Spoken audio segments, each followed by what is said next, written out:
भगवत सत्संग। सारा पृथ्वी तलको भार महाराज परशुरामको हातमा रह्यो। पछाडि गएर अब ब्राह्मणले राज्य गरेर सञ्चालन गरेर रहनु हुँदैन भनेर सारा पृथ्वीको ऐश्वर्य सबै बाँडिदिनु भयो। बाँकी रहेका सबै सम्पत्ति दान पनि गरेर दिनुभयो र अनि महेन्द्राचल पर्वतमा गएर रहन लाग्नु। महाराज परशुराम आज पनि चिरञ्जीवीको रूपमा हुनुहुन्छ। भक्तवत्सल भगवानको यता अब यिनै पावन प्रसङ्गहरूलाई वर्णन गर्दै गर्दै सुखदेव स्वामीजी महाराज वर्णन गर्नुहुन्छ। या पुरो रमसा पुत्र आयो तस्या भवन सुताः नौसा छत्रवत् वृद्धश्च रतिरम्भश्च वीर्यवान। यिनैको वंश परम्परामा महाराज पुरुरवाको वंश परम्परामा नहुस राजा भए। नहुस जस्ता महान ज्ञानी प्रतापी पुण्यात्मा राजा जो कि इन्द्रको राज सिंहासनलाई पनि उनले प्राप्त गरेका थिए। इन्द्रलाई ब्रह्म हत्या आइपर्दाखेरि त्यस समयमा त्यो बीचमा ऋषिहरूले यी नहुस राजालाई लगेर इन्द्र पदमा विराजमान गराएका थिए। भक्तवत्सल भगवानको यिनै वंश परम्परामा अलग आदि गरेका राजाहरू भए। महाराज यिनैको वंश परम्परामा यति भए, याति भए, संयाति, रायाति, वियति, कृति नहुसका पुत्रहरू यी पनि 6वटा थिए। त यिनै नहुसका पुत्रमा याति महाराज महान शक्ति सम्पन्नशाली हुनुहुन्थ्यो। शिकार खेल्दै खेल्दै जङ्गलमा घुम्दै हुनुहुन्थ्यो। एक दिनको कुरो महाराज यहाँ सुखदेव स्वामी महाराज भन्नुहुन्छ यिनै यातिको साथमा शुक्राचार्यकी पुत्री देवयानीको विवाह सम्पन्न भयो भन्ने यो प्रसङ्गलाई सुनेपछि राजा प्रश्न गर्नुहुन्छ। हे गुरुदेव, महाराज शुक्राचार्य ब्राह्मण, याति क्षत्रिय कुमारलाई आफ्नो ब्राह्मणी पुत्री कसरी दिनुभयो, कसरी उनीहरूको विवाह भयो, यो चरित्र श्रवण गराउनुहोस्। महाराज अब यता भन्नुहुन्छ महाभारतमा यो प्रसङ्ग आउँछ। त बृहस्पतिका पुत्र कच थिए। त शुक्राचार्य मृत सम्बन्धिनी विद्याका महान ज्ञानी आचार्य थिए। मृत सम्बन्धिनी विद्या प्राप्त गर्नको लागि कचले गएर गुरुको सेवा गर्न थाले शुक्राचार्य कहाँ।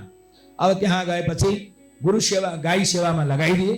गाई सेवा गर्दा गर्दै यता देवयानी र कच हुर्किँदै बढ्दै गएका थिए। उनीहरूको मन मिल्यो। सदैव देवयानीले कचलाई अत्यन्त प्रिय मान्दथिन्, प्यारो मान्दथिन्।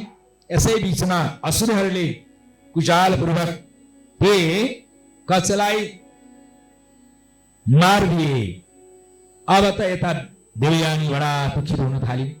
पितासँग आएर प्रार्थना गर्न थाले। पिताले मृतसञ्जीवनी विद्यालाई प्रयोग गरेर कचलाई जीवित बनाइदिए। भक्तवत्सल भगवानको अल्छी लाग्यो क्या हजुरहरूको चित्तवृत्ति त अन्यत्रै छ। म एकहोरो बोलिराखेको छु, हजुरहरूको ध्यान अन्यत्रै देख्दैछु। भक्तवत्सल भगवानको के सुन्दै हुनुहुन्छ? कसले गएर गुरुको सेवा गर्दैछन् अनि देवयानी र उनको अत्यन्त बीचमा प्रेम सम्बन्ध बढेको छ। बीचमा असुरहरूले कसलाई समाप्त गरे। मरे कच जसरी हुन्छ कसलाई जीवित गराइदिनु पर्यो भनेर देवयानी भन्दैछन् कोसँग? आफ्नो पितासँग। पिताले जीवित गराइदिनु हो। अब त्यसपछि पनि फेरि असुरहरूमा महान वैमनस्य थियो। यो त बृहस्पतिको पुत्र, यसलाई समाप्त गर्नुपर्छ भनेर एकपल्ट त जीवित गराइहाले। अब कसरी जीवित गराउँदा रहेछन् हेरौँ भनेर एक दिन त बास कसलाई मारेर सारा जलाएर भस्म बनाएर अब यता शुक्राचार्यलाई मदिरामा मिलाएर पिलाइदिए। अब असुरका गुरु न थिए, कहिलेकाहीँ सेवन गर्थे होला। त यता अब फेरि पनि देवयानी बडा दुखित भइन्। पिताजी, कचलाई त जसरी हुन्छ हजुरले जीवित गराउनु पर्दछ, कच बिना म जीवित रहन सक्दिनँ भन्न लागिन्। पर्यो अब पिताजीलाई आफत। यसो हेरेको त आफ्नै पेटभित्र के गर्ने, अब कसरी अब उसलाई बाहिर निकाल्ने भन्दाखेरि महाराज शुक्राचार्यले पनि आफ्नो योग शक्तिद्वारा उसलाई जीवित गराएर बाहिर पहिला उसलाई गर्भभित्र नै जीवित गराएर मृतसञ्जीवनी विद्या प्रदान गर्नुभयो। सम्भव किन छैन र होइन? अब प्रहलादजीलाई त गर्भमै माताको गर्भमा सारा ज्ञान प्राप्ति हो भने यता शुक्राचार्यले पनि आफ्नो योग शक्तिद्वारा मृतसञ्जीवनी विद्या प्रदान गर्नुभयो। जुन विद्या प्राप्तिको लागि आजसम्म गुरुको सेवा गरेर बसेका थिए र पछाडि उनी जीवित भए। मृतसञ्जीवनी विद्या प्राप्त गरेर बाहिर निक्ले पेट फाडेर। अब यता शुक्राचार्यलाई पनि मृदुसँग विद्या प्रयोग गरेर जीवित गराइदिए। दुवै जीवित भएको भएन न। अब यता देवयानी बडा खुसी भए। अब हजुर र मेरो विवाह हुनुपर्छ भनेर प्रस्ताव राखे। प्रस्ताव राखेपछि ओहो यो त हुन सक्दैन, गुरुपुत्रीका साथमा कसरी विवाह गर्नु मैले, यो चाहिँ प्रस्ताव मलाई स्वीकार्य छैन भन्ने बित्तिकै रिसाए देवयानी।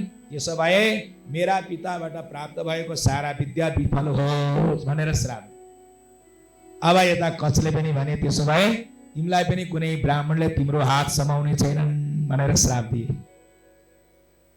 त्यही श्रापको कारणले गर्दा आज महाराज ययातिका साथमा देवयानीको विवाहको प्रसङ्ग यहाँ सुनाउँदैन। एक दिनको कुरो, महाराज दानवराज की पुत्री वृषपर्वणको पुत्री हुनुहुन्छ शर्मिष्ठा अनेक सखी सहेलीहरूलाई साथमा लिएर देवयानी जानुभएको छ सरोवरमा स्नान गर्नको लागि बुधभावन। महाराज शिवजी आउनुभयो, हतार सबै नाङ्गै स्नान गर्दै थिए, वस्त्र धारण गर्नको लागि बाहिर निक्लेका। अब त्यो हतार गर्दाखेरि कसैको वस्त्र कसैको साटासाट गर्दा देवयानीले वृषपर्वकी पुत्री शर्मिष्ठाको वस्त्र लगाइछन्। ओहो, म राजपुत्री राजकन्याको वस्त्र धारण गर्ने, तिमी भिक्षुकी ब्राह्मणकी पुत्री भएर। अब त्यही संवाद भयो, चड्किन थाल्यो। अब एक ठेलाठेल गर्दा गर्दै बास कुवामा पछाड्दै तिनीहरू हिँडे देवयानीलाई। अब त त्यहीँ रोएर बसिरहेकी छिन्। यता ययाति महाराज शिकार खेल्दै आउनु भएको छ। त्यो कुवामा हेर्नुभयो, एउटी बडा सुन्दरी कन्या रोएर बसेको देखेर आफ्नो दुपट्टालाई तल झारिदिनु भयो। त्यसैको सहाराबाट बाहिर निक्लिनु भयो, हात समाउनु भयो। अब हजुर मेरा पति भन्नुहुन्छ, पति हुनुभयो भनेर हिँड्नुहोस्। अब हामी दुवैजना गएर पिताको समीपमा गएर विवाह बन्धनमा बाँधिए।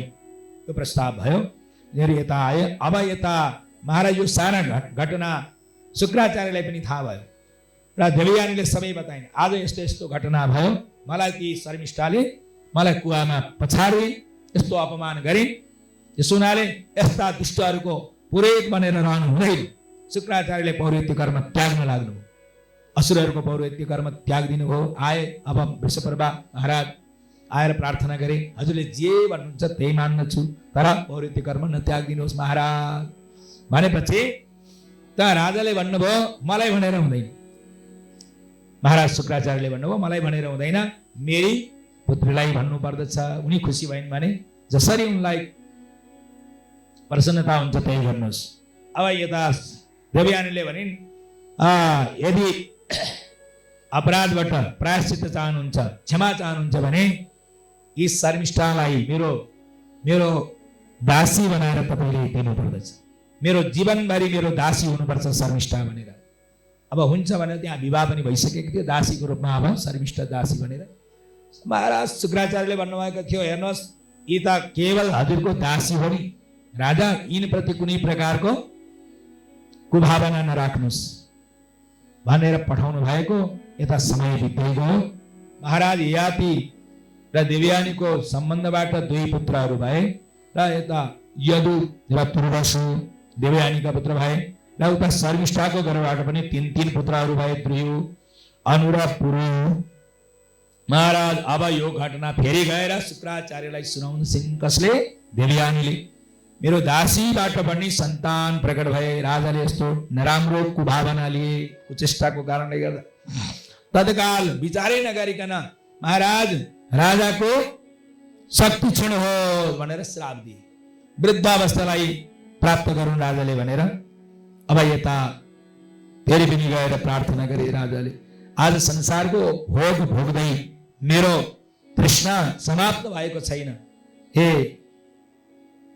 भगवान, हे गुरुदेव, हे शुक्राचार्यजी महाराज, जसरी हुन्छ संसारको विषय भोगको लागि जुन उपायद्वारा त्यो सम्पन्न हुन्छ त्यो हजुरले उपाय बताइदिनुहोस् भन्दा जसले तपाईँको वृद्धावस्थालाई साटेर आफ्नो जवानी अवस्था दिन्छन् भने यसबाट तपाईँले काम चलाउनु। अब त आफ्नै पुत्रहरू योग्य भइसकेका थिए, कोसँग साट्ने त भन्दा आफ्नै पुत्रहरूसँग गएर प्रार्थना गर्न थाले, तिमीहरूको जवानी अवस्था मलाई दियो, मेरो वृद्धावस्था तिमीहरूले ल्याऊ भनेर। अब छोराहरूले मना गरे। जो धर्मात्मा, जो देवयानीको घरबाट जन्मेका यदु महाराजसँग गएर भने, यदु त महान धर्मात्मा हुनुहुन्छ, उहाँले मना गरिदिनु भयो। अब यता जो शर्मिष्ठाकै घरबाट जन्मेको पुत्र थियो पुरु, उसले भन्यो हो पिताको आज्ञा त जानेर गर्नुपर्ने, भनेर पनि नमान्ने, त्यो त पुत्र हुन लायक हुँदैन। त्यो त पिता माताको उच्चरित भनेको विष्टा समान हुन्छ। त्यसो हुनाले पिताजी हजुरको वृद्धावस्था म स्वीकार गर्छु, मेरो जवानी अवस्था हजुरले स्वीकार्नुहोस् भनेर दिए। साटासाट गरेर दिव्य वर्षसम्म उहाँले महाराज संसारको विषय भोग गर्दै अन्तिममा वैराग्य आयो र आफ्नो जवानी अवस्था पुत्रलाई दिएर वृद्धावस्थालाई स्वीकार गरेर भगवानको शरणमा गए। र एउटा बाख्राको, एउटा पशुहरूको क्रीडालाई देखेर पनि उनलाई वैराग्य आएको सारा प्रसङ्गहरू यहाँ सुनाउनुहुन्छ। भक्तवत्सल भगवानको अगाडि यिनै वंश परम्परामा महाराज पुरु भए। पुरुको वंश परम्परामा महाराज दुष्यन्त आदि गरेका राजा, उनको विवाह शकुन्तलाका साथमा सम्पन्न हुन्छ र उनका पुत्रको रूपमा भरतजी महाराज महान शक्ति सम्पन्न, मृगका बच्चासँग के अरे सिंहका बच्चासँग पनि निर्भयताका साथमा खेल्नुहुन्थ्यो, क्रीडा गर्नुहुन्थ्यो। त्यस्ता महान प्रतापशाली यिनै वंश परम्परामा अगाडि गएर महाराज रत्नदेव भए। रत्नदेव भगवानका परम भक्त 48 दिनसम्म भगवानको सेवा गर्दै रहे। जल पनि पान नगरिकन भगवानले सुन्दर प्रसादको थाली पठाउनु भयो, दिनुभयो, जल पनि प्रदान गर्नुभयो। जब प्रसाद खानु भनेर तयारी भएको महाराज अतिथिको रूपमा ब्राह्मण आउनुभयो। आधा भोजन ती ब्राह्मणलाई भोजन गराउनु भयो। अब बाँकी रहेको भोजन गर्न लाग्नु भएको महाराज एउटा सूत्र आयो, महाराज हे राजा म भोको छु। कुकुरहरूलाई साथमा लिएर आएका थिए, आधा भोजन उनलाई दिए, अब बाँकी रह्यो जल मात्र। अब यही जलपान गरेर आफ्नो भोक प्यासलाई निवृत्ति गर्छु भनेर राजाले लिएर जलपान गर्न लाग्नु भएको थियो। त्यसै बिचमा एउटा चाण्डाल आयो। चाण्डाल आएर भन्न लाग्यो, महाराज म अत्यन्त प्यासो छु, मलाई जलपान गराउनुहोस्। राजन भगवानले दिनुभएको प्रसाद आफ्नो हो र, यसैको लागि, यही उपकारको लागि त मिलेको भनेर उहाँले जल पनि प्रदान गर्नुभयो। आफू केही पनि नलिकन भगवानको आराधनामा लाग्नुभयो र भन्नुहुन्छ, भगवानसँग प्रार्थना गर्न लाग्नुभयो, हे प्रभु न कामयेहं गतिमीश्वरात् पराम अष्टार्धयुक्ताम पुनर्भवं वा। हे प्रभु मेरो प्रार्थनाबाट हजुर प्रसन्न भएर मलाई कुनै प्रकारको ऐश्वर्य दिनु पर्दैन, मलाई कुनै ऐश्वर्यको चाहना छैन, अष्टसिद्धि पनि मलाई चाहिँदैन, मलाई मोक्ष पनि चाहिँदैन। बस मलाई यदि हजुरले दिनुहुन्छ भने यस्तै प्रकारले आर्त भएर हजुरको बिरामा तडपिँदै हजुरको याद गर्दै रहन सकौँ। अब सारा दुःख सन्तापहरूलाई सबैलाई समन गर्न सकौँ, त्यस्तो सामर्थ्य हजुरले प्रदान गर्नुहोस्। भक्तवत्सल भगवानको अगाडि गएर रन्तदेवको पावन प्रसङ्ग यिनैको वंश परम्परामा गर्गको परम्पराहरू पनि यहाँ बताउनुहुन्छ। गार्गी आदि त अजमेर आदि गरेका राजवंशहरूको परम्पराहरू वर्णन गर्दै गर्दै मित्रयु नाम गरेका, दिवोदास नाम गरेका राजाहरू भए, च्यवन नाम गरेका, सुदास नाम गरेका राजाहरू। यिनैको वंश परम्परामा महाराज वृषभ नाम गरेका राजा भए। महाराज धृष्टद्युम्न आदि गरेका उनीको वंश परम्परामा द्रुपद भए। द्रुपदका द्रौपदी महारानी हुनुभयो, धृष्टद्युम्न छोरा भए। उनीको वंश परम्परामा अगाडि वर्णन गर्नुहुन्छ उपरिचर नाम गरेका वसुहरूको परम्पराहरू पनि यहाँ सुनाउनुहुन्छ। र अगाडि गएर सहदेव, सोमापी आदि गरेका राजाहरू महान यशस्वी राजाहरू हुनुहुन्छ उहाँहरू। यिनीको वंश परम्परामा सुरथ भए। सुरथको वंश परम्परामा विदुरथ भए। महान सार्वभौम राजा हुनुहुन्थ्यो, जयसेन भएका छन्। उनलाई राधिका राधिक पनि भनेर भनिन्छ। अगाडि गएर यिनै वंश परम्परामा महाराज दिलीप भए, देवापी पनि भए, देवाहीबाट सन्तनु भए, बालिक आदि पुत्रहरू भए। महाराज सन्तनु जसको शिरमा हात राख्दै सबैले यौवन अवस्थालाई प्राप्त गर्थे, त्यस्तो महान शक्ति महाराज सन्तनुमा थियो। अवत् सन्तनु राजा प्राङ महाभीष संगीतः यम्यम कराभ्याम वृषति जीर्णम यौवनमेति सह। वृद्धलाई पनि छुइँदाखेरि युवा अवस्था प्राप्त हुन्थ्यो अरे, त्यस्तो शक्ति थियो अरे सन्तनुमा। भक्तवत्सल भगवानको यिनीको वंश परम्परामा महाराज बालिक आदि गरेका बाल यशस्वी राजाहरू भएका छन्। यिनै वंश परम्परामा चित्राङ्गदहरू भएका छन्। सन्तनुका चित्राङ्गद विचित्रगिरी आदि गरेका पुत्रहरू भए। र महाराज यस्याम पराशरात र स्वयं विष्णु पितामहले अम्बिका आदि गरेका कन्याहरूलाई स्वयंवरमा हरण गरेर ल्याए र आफ्नो भाइहरूका साथमा विवाह गरिदिनु भयो। तर यक्ष्म रोगका माध्यमबाट ती भाइहरूको गतप्राण भयो। अन्तमा गएर स्वयं व्यासजी महाराज को संबंधबाट उनीहरूको घरबाट बालकको जन्म भयो, जो कि ते अम्बा अम्बिकाबाट धृतराष्ट्र र पाण्डु भए र दासीबाट पनि पुत्रको जन्म भयो, जसको नाम भयो विदुर। भक्तवत्सल भगवानको त महाराज यिनै धृतराष्ट्रका कौरवादि गरेका 100 भाइ पुत्रहरू भए, पाण्डुका 5 पुत्र भए। हुन त उनको सम्बन्धबाट यी जन्मेका होइनन्, नि त पाण्डु रोगबाट र श्रापवशात उनको शरीर पहिले समाप्त भएको थियो। संसारको विषय भएको सम्बन्धबाट नै उनको मृत्युको त्यस्तो प्रकारको श्राप परेको थियो। अन्तमा अब वंश परम्परालाई त अगाडि बढाउनु पर्यो। त्यस पछाडि महारानी कुन्ती उहाँमा त्यो विद्या प्राप्ति थियो, देवतालाई आह्वान गर्ने विद्या दुर्वासा महर्षिको कृपाबाट प्राप्त भएको थियो र कुन्ती महारानी त्यो विद्यालाई प्रयोग गरेर धर्मराजलाई आह्वान गरिन्। धर्मराजको अंशबाट युधिष्ठिर हुनुभयो, वायु देवतालाई वायु देवताको अंशबाट भीमसेन भए, इन्द्र देवताको अंशबाट महाराज अर्जुन भए र जो नकुल सहदेव आदि ती देवताहरू जो कि वैद्यराज अश्विनी कुमारको सम्बन्धबाट महाराज ती नकुल सहदेवहरू भएका छन्। यसरी यो पावन प्रसङ्गलाई श्रवण गराउँदै यिनै वंश परम्परामा महाराज यिनै पाण्डुहरूको पत्नी हुनुहुन्थ्यो महाराज द्रौपदी। 4 पति उहाँको। यिनै वंश परम्परामा उहाँहरूका सबैबाट अलग अलग धेरै पुत्रहरू पनि थिए। महाराज अर्जुन र सुभद्राको विवाह अर्जुनका साथमा भएको थियो र उनको पुत्रको रूपमा महाराज अभिमन्यु भए। यहाँ सुखदेव स्वामीजी महाराज वर्णन गर्नुहुन्छ, उनै सुभद्रा तबतात सुभद्रायाम अभिमन्यु रजायत सर्वाति रथचित मेरा उत्तरायाम ततो भवान भन्नुहुन्छ सुखदेव स्वामीजी महाराज। उनै महाराज अर्जुन र सुभद्राको पुत्रको रूपमा अभिमन्यु हुनुभयो। अभिमन्युको पुत्रको रूपमा अभिमन्यु र उत्तराको सम्बन्धबाट महाराज तपाईँ जन्मनु भएको छ। हे महाराज परीक्षित, तपाईका पनि जन्मेजय आदि गरेका पुत्रहरू भए।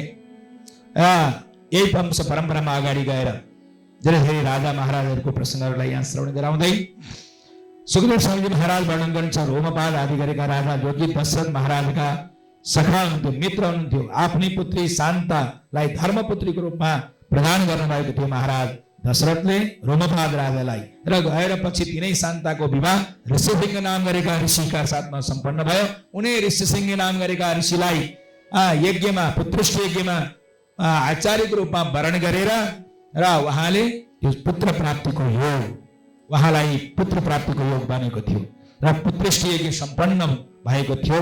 र यसरी यो पावन चरित्रलाई यहाँ श्रवण गराउँदै अगाडि गएर अनेकौं राजाहरू यहाँ राजाहरूको वर्णन गर्नुहुन्छ। त ज्यामग आदि गरेका नाम राजाहरू भएका छन्। त्यहाँबाट विदर्भ राजाहरूको पनि प्रसङ्ग यहाँ श्रवण गराउनुहुन्छ। तस्याम विदर्भो जनयत पुत्रौ नामना कुशक्रथौ र कुशक आदि गरेका राजाहरू पनि भए। यिनै वंश परम्परामा स्वफल्का आदि गरेका राजा स्वफल्का अक्रूर भए भन्नुहुन्छ। यिनीको वंश परम्परामा देववान उपदेव आदि गरेका पनि भएका छन् र तस्याहुकश्चाहुकै च कन्या चैवाहुकात्मजौ सुखदेव स्वामी महाराज वर्णन गर्नुहुन्छ। यिनै वंश परम्परामा देवक भए। देवकका 4 पुत्रहरू देवकस उग्रसेनश्च चत्वारो देवकात्मजाः। देवकका 4 पुत्रहरू उग्रसेन आदि गरेका देववान उपदेवश्च सुदेवो देववर्धनः। यी 4 पुत्रहरू भए उग्रसेन आदि गरेका देवकका। त देवकका महाराज देवकका पुत्री हुनुहुन्थ्यो देवकी। त यता वर्णन गर्नुहुन्छ नै वंश परम्परामा अगाडि गएर सुर नाम गरेका देवमिडीका सुर भए। सुरका मारिसको सम्बन्धबाट महाराज वसुदेवको जन्म भयो। उनको जन्म हुँदाखेरि बाजा बाजेको नाले उनलाई आनक दुन्दी पनि भनिन्छ र समय बित्दै गयो। महाराज यिनै महाराज वसुदेवका साथमा देवकीको विवाह सम्पन्न भएको छ। भक्तवत्सल भगवानको वसुदेव महाराज की बहिनीहरू हुनुहुन्छ पृथा श्रुतदेवा आदि गरेका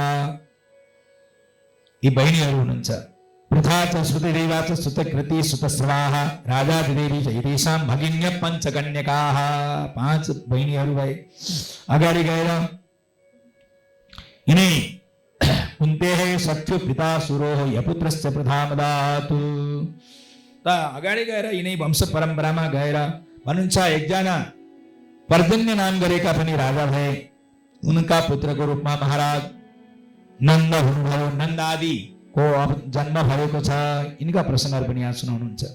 अगाडि उनी वसुदेव र देवकीका गर्भबाट 8 पुत्र भए, जसमा 8औं पुत्रको रूपमा भगवान श्री कृष्णको रूपमा प्रकट हुनुभयो। 7औं पुत्रको रूपमा महाराज बलरामजी हुनुभयो।